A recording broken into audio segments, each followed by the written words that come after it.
Qala bada'an nabiyyu, bada'a memulai. An-nabiyyu sang nabi sallallahu alaihi wasallam bid-da'wati dengan dakwah. Yang di bawah ya, 14 yang bawah. Halaman 18 yang bawah nih. Ad-da'watu sirran. Tahu semua enggak nih? Bada'an nabiyyu, bada'a memulai, an-nabiyyu sang nabi sallallahu alaihi wasallam bid-da'wati dengan dakwah sirran secara rahasia, lamma nazala alaihi ketika turun kepada beliau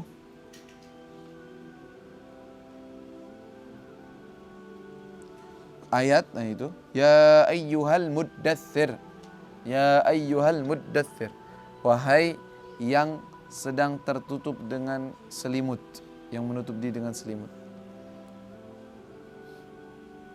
Allahumma shalli alaihi wa ala alihi. Ya ayyuhal muddatsir, wahai sang nabi, ayyuhan nabi.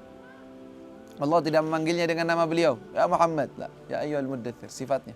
Wahai sedang selimut, karena beliau sedang tidur di selimutnya. Datang Jibril bawakan firman Allah, ya ayyuhal muddatsir, qum fa'andzir.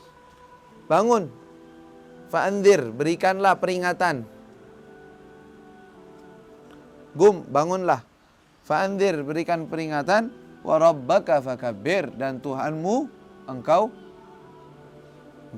takbir, engkau agungkan, engkau besarkan.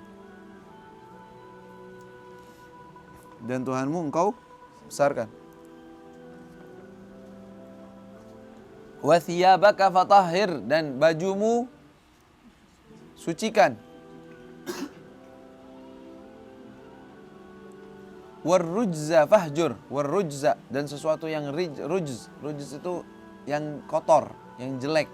Sebagian tafsir al-asnam, yaitu para berhala-berhala ataupun semua kejelekan-kejelekan. Warrujza fahjur, jauhkan, tinggalkan. Fahjur, tinggalkan.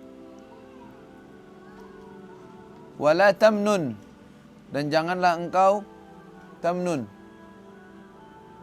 Apa ya? Apa artinya?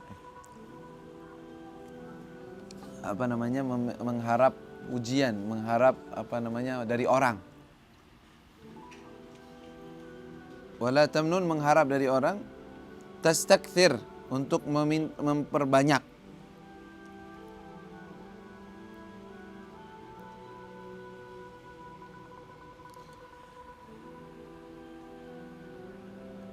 Wala tamnun, janganlah engkau memberi dengan maksud memperoleh balasan yang lebih banyak. Ini salah satu maknanya. Tamnun, memberi dengan memberi dengan maksud memperoleh balasan yang lebih banyak. Wala tamnun tastakthir, untuk mendapatkan yang lebih banyak. Wali rabbika fasbir, dan untuk Tuhanmu engkau bersabar. Alhasil, al-maksud dari ini adalah ayat ini menunjukkan bahwa Rasulullah diperintahkan untuk berdakwah. Tadinya ketika Rasulullah pertama turun, Iqra bismi rabbikal ladzi khalaq, khalaqal insana min 'alaq, Iqra warabbukal akram, itu wahyu turun dari Allah, engkau sebagai nabi. Ajak orang belum suruh orang, ajak orang. Ya, tetapi beliau tentunya memberitahukan, dan orang yang percaya kepada beliau menjadi muslim seperti Sayyidah Khadijah, Waraqah bin Nawfal, dan para sahabat yang lain. Lalu Allah turunkan, ya ayyuhal muddatsir qum fa'andzir wa rabbaka fakabbir, berikan peringatan. Tetapi sir, secara rahasia. Bukan semua orang, bukan terang-terangan depan orang. Lihat orang yang diperkirakan menerima ajakanmu, panggil. Sayyidina Abu Bakar Siddiq, Sayyidina Ali, Sayyidina siapa? Ya, diajak. Aku adalah Rasulullah. Beriman kepada Allah Subhanahu wa taala. Allah menjanjikan surga, begitu. Maka beliau di nomor kedua, fada'a ahla baitihi, maka beliau mengajak, mengajak ahla baitihi, keluarganya. Ahla baitihi, keluarganya. Waman yathigu bihi, waman, dan siapa yathig, beliau percaya dengannya, dipercayai oleh beliau. Dipercaya untuk bisa menerima ajakan beliau. Jadi beliau mengajak, nih saya mengajakmu, kalau engkau mau terima, kalau enggak ya usah diam, jangan engkau bocorkan ini omongan. Kalau ente bisa terima, itu lebih baik untukmu. Kalau engkau tidak mau terima dakwahku ini, ajakanku ini, maka tolong jangan dibongkar rahasiaku ini. Masih diam-diam dulu.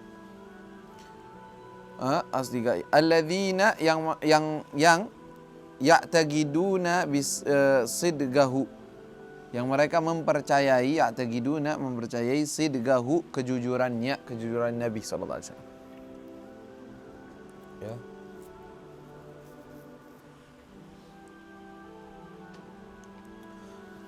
Da'ahum, beliau mengajak mereka ila ibadatillah, terhadap menyembah kepada Allah, wahdahu, hanya kepada Allah, satu, yang maha satu, satu, hanya kepada Allah.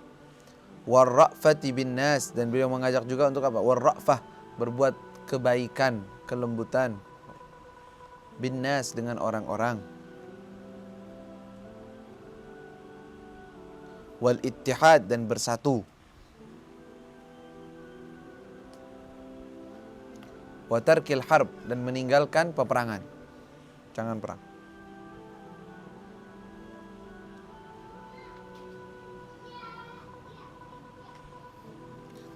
Wa qad bada'a, dan beliau telah memulai bidda'wati, dengan dakwah sirran, secara rahasia, secara tersembunyi. Kenapa? Khaufan min mufaja'atin nas, karena takut. Min mufaja'atin nas, takut kagetnya orang-orang. Mufaja'atin nas, terkagetnya orang-orang. Bi amrin, dengan suatu urusan. Lam ya'rifu, yang mereka tidak mengetahuinya. Walam yasma'u bihi, dan mereka tidak pernah mendengarkan tentang hal tersebut.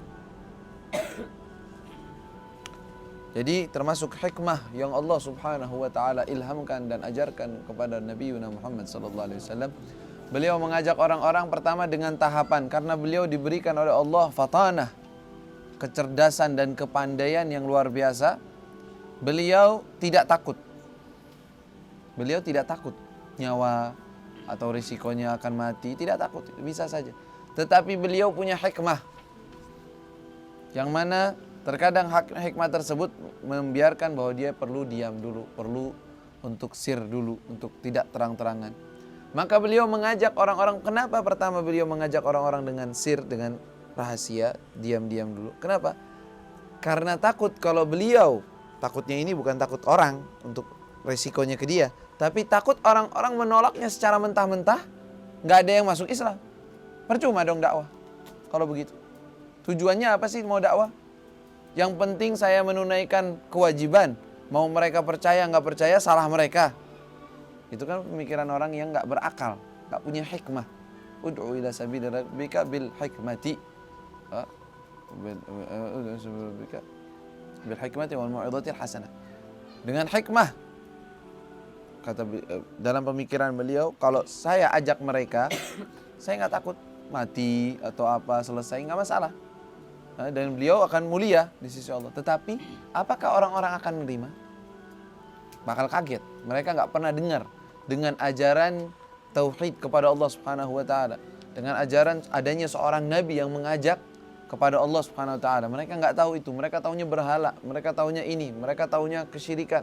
Mereka nggak kenal adanya nabi, nggak inget, nggak tahu, nggak kenal hal tersebut. Dengar-dengar dari jauh tentang orang-orang ahli kitab, ada Musa, Nabi, ada. Tapi mereka tidak asing terhadap hal tersebut. Ada Nabi Ibrahim dulu, tapi juga bukan di benak mereka bagaimana kenabian tersebut. Maka Nabi memulai dakwanya dengan sir. Tentunya pasti kebocoran. Nabi tahu bakal ada kebocoran. Ya, bahwa beliau ketika berdakwah pasti orang-orang apa? Ada gosip dari rumah ke rumah. Ada yang mengajak ke tauhid. Oh, ada Nabi. Ada yang mengaku Nabi. Ada yang mengatakan bahwa dia itu diwahyukan oleh Allah. Tapi kan orang secara mulut ke mulut. Sengaja Rasulullah menjadikan hal tersebut biar tersebar dulu. Ketika Rasulullah berdakwah jiharan di depan mereka, mereka nggak kaget lagi. Memang kita dengar omongan tersebut. Oh, ini benar-benar nyata ternyata. Tapi kalau dari awal datang, oh Yohana, saya Nabi dulu. Bunuh akhirnya sekalian. Siapa ini orang bawa omongan yang aneh? Kan begitu. Jadi biarin. Itu urusan secara sir. Pertama beliau mengajak orang-orang yang memang bisa dipercaya, lalu biar tersebar omongan tersebut secara secara tersembunyi, secara sedikit, sebagai gosip, sebagai omongan. Setelah itu Rasulullah mengajak mereka. Hikmah, ya, sebagai hikmah. Bukan karena takut dari orang-orang, tetapi karena beliau ingin mengajak mereka bagaimana caranya agar lebih efektif dalam berdakwah.